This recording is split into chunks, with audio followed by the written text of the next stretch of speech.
So we want to look at those things.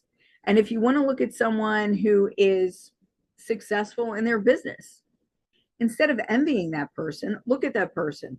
What hardships have they had to go through? What are they dealing with? What sacrifices have they made?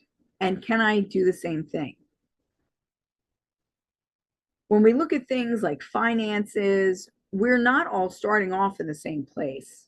And even if we think we are, psychologically, mentally, emotionally, spiritually, we're not. No two people are exactly alike. So just because something worked for someone else doesn't necessarily mean it's going to work for you. However, being envious of that person's success versus being inspired by that person's success is going to make sure it doesn't work for you.